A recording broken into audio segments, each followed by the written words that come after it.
committees, in positions of deputy speaker or a speaker. And that even makes that committee to be more effective, because departments are no longer going to go there knowing very well that they're going to enjoy the protection of the chairperson. So that will give the EFF the most efficient and effective way.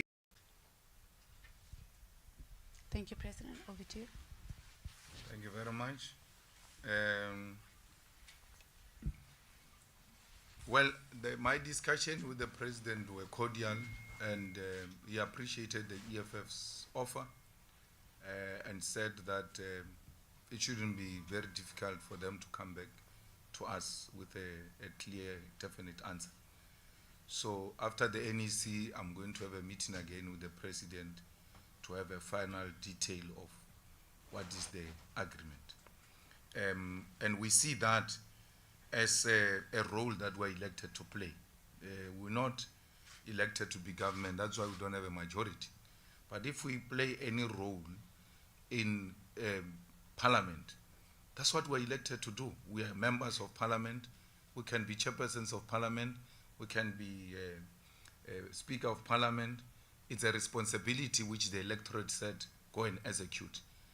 So playing an oversight will not necessarily only mean that you must be in opposition and without any single position in the legislature or Parliament. We remain in opposition in positions of committees, in positions of deputy speaker or a speaker.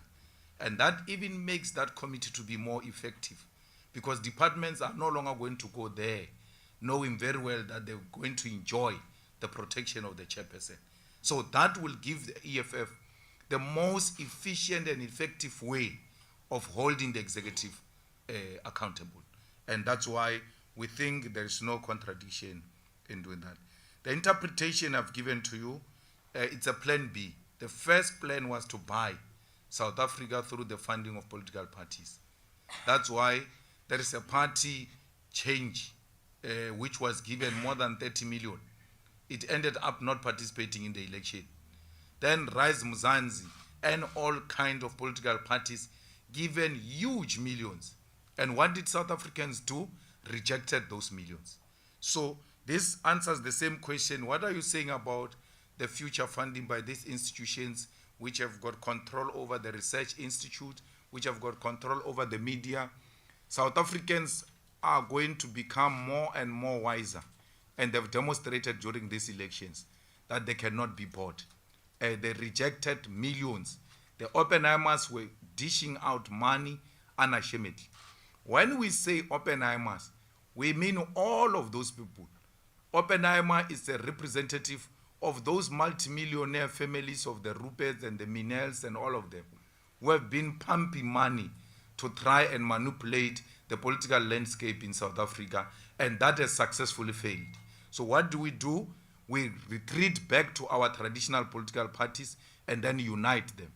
The IFP is not an organization outside the Oppenheimers. It was formed by them. Who in his rightful mind will give Tlhabisa 20 million? Because he can't even speak to that 20 million himself. So why would someone say, yes, 20 million to Tlhabisa? To do what with it? Tlhabisa was given 20 million and then he was pushed out of the campaign. The campaign was run by the chairperson and the premier candidate of the IFP in KZN. I found Tlhabisa campaigning in Malamulele. I'm like, what is he doing in Malamulele? That's how much he was pushed out of the campaign. But the money was put inside the IFP, because the IFP is an entity of the Oppenheimer family.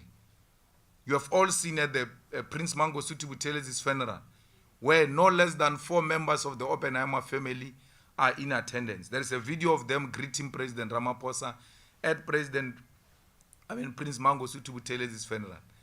The Oppenheimers did not go to Mandela's family.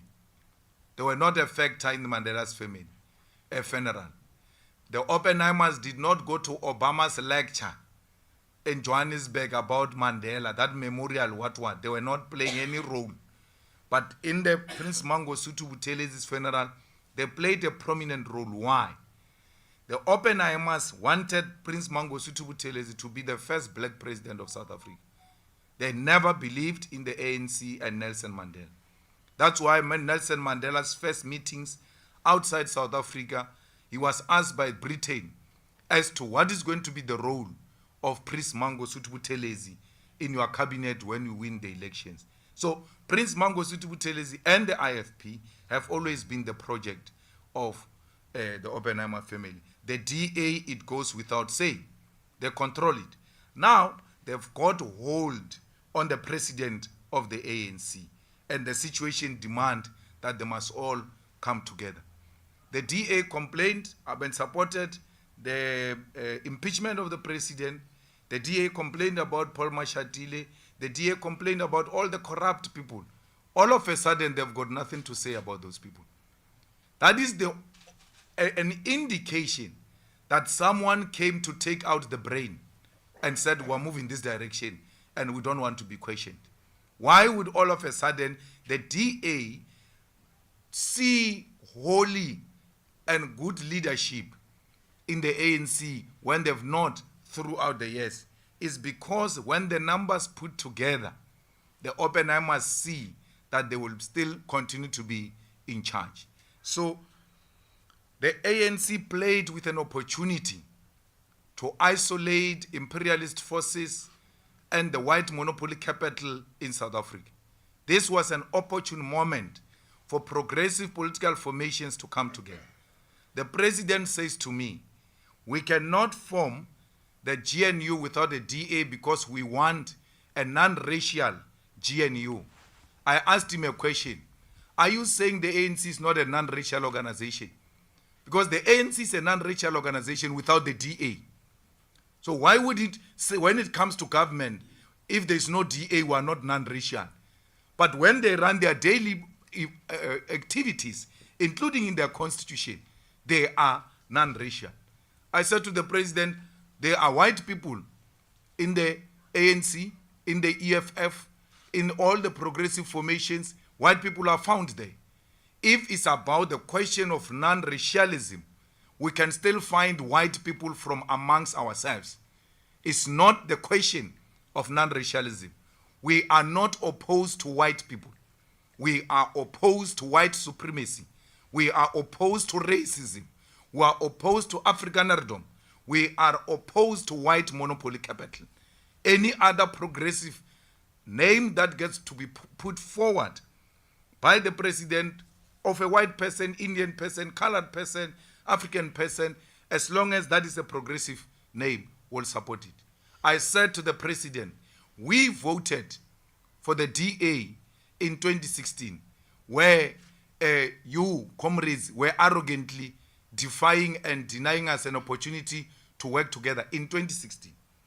We said to you, let's work together. You said, no, we don't want to work with you in the arrogant manner you are doing. What did we do? We pulled out where the DA was defeating you. We folded our hands. And I said to him, to show you it's not a question of race, and don't leave here saying I'm anti-white people. In 2016, we refused to participate in municipalities with the DA led by a black person. It was led by Maimani. In Joburg, it was led by Mashaba. We still said, we don't care who are the faces. This organization is a tool for imperialism and for white monopoly capital. So it's not about color. It's about the party that represents backwardness, a party that is a racist organization, a party like Freedom Front that says part of its conditions to go into a coalition is that we must declare Orania as a white Afrikaner land. And you say to us, we must go and participate in such a coalition. We'll never do that. Remember, when you are in cabinet, once you are defeated in argument, those decisions are binding on you.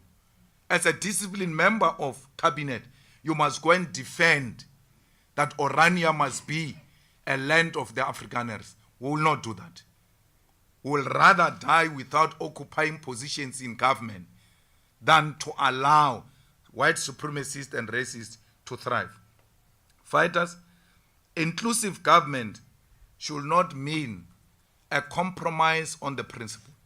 We are for inclusive government. That's why we said we are the first political party to say to the ANC, we will work with you. But because we understood the element of inclusive government and government of national unity, but it does not mean we must sleep with Zionists with our eyes open. We're not going to do that. We said to the people of Palestine, we said to the Muslim communities everywhere in South Africa, the vote and the victory of the EFF is a victory of the people of Palestine. Those Muslims who voted for the EFF, those Muslims who have voted for the ANC, what are you saying to them when you go immediately in bed with the people who have supported a genocide, the killing of innocent women and children, and we must close our eyes in the name of inclusive government and overlook humanity? We will not do that as the EFF. President Ramaphosa has always been a project of these people. From school, he went straight to work for Urban Foundation, to work for the Oppenheimers. President Ramaphosa formed NUM. He has never been a mine worker. He has never been underground. From school straight, he was given money with other colleagues to form an NUM that was funded directly by the Oppenheimers. How does NUM, which had a policy conference over the weekend, sing a song, Sebenza kanzima, we're not being paid money, we're paid peanuts, and then one of the people who joins them in singing that song is Pravin Gordhan. They even get addressed by Pravin Gordhan, who's in cahoots with these mines that are exploiting the mine workers. That's a huge contradiction. It can clearly indicate to you that these people do not mean anything they are saying. So this is the end of the ANC. It is not of our own making. The ANC is not dying because the EFF is growing. The ANC is dying a natural death. With or without Zuma, the projections were the way they are now. Before the formation of MKP, the research showed that the ANC is going to go below 50%. And Mbalula pulled it below 30%. At some point on the board, it went below 40% for real. So this is the end of it.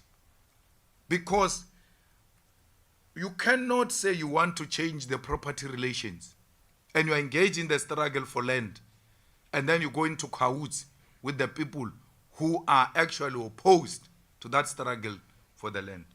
So South Africans, there is a story being peddled that we are flip-floppers because in 2016 we worked with DA and today we say we can't work with DA.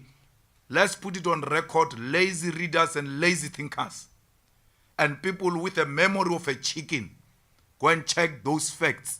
We have never worked with the DA. We said we are going to fold our arms because the ANC was arrogantly engaging us. We folded our arms and the DA dealt with them. And today you want to now turn the whole thing and say the EFF worked with the DA. We never worked with the DA. We never had an MMC under the DA government. We never had a speaker under the DA government. We never asked that which we're asking from the ANC, from the DA. There's an opportunity for progressive forces to align. When we say progressive forces, the people say you are saying black parties. There are no black parties. We are not a black party. We are a progressive force of the left. We are saying the progressive forces must align. I told President very clear that maybe sometimes this thing rings nicely in your ear when the DA says we'll work only with the ANC of Ramaphosa. It's not true. The ANC of Ramaphosa lost in Tshwane, in Joburg, in Tekwini, in Ikuruleni, and PE. Why didn't the DA offer the president what he is offering them now? Why didn't the DA say there is no outright winner? come ANC of Ramaphosa, let's work together in Tshwane. If this situation we're in now was the DA in this situation with 40% and Freedom Front with 11% and ACDP with 5%, we're not going to be talking these things we're talking. They would have united and isolated all the progressive forces. And I'm not speculating. I'm telling you facts. Go and check in Tshwane, where the DA has got no outright majority. Did it invite the ANC of Ramaphosa because they can only work with the ANC of Ramaphosa? The ANC is under Ramaphosa now, in Tshwane, in Joburg, in Ekurhuleni. Why is the DA not inviting him? It is because Ramaphosa suffers from inferiority. He cannot work without white supervision. To invite the DA is to invite supervisors. It's not to invite progressive white people to come and join hands with us to rebuild South Africa. So we reject this government with everything it deserves, for as long as it puts in white supremacists, it puts in Afrikanerdom, it puts in colonialism and imperialism, will not be part of the neo-colonial government. Comrades and everybody else who seek to persuade us otherwise, we are making a plea: leave us alone. If this is our natural death, let us die with our boots on.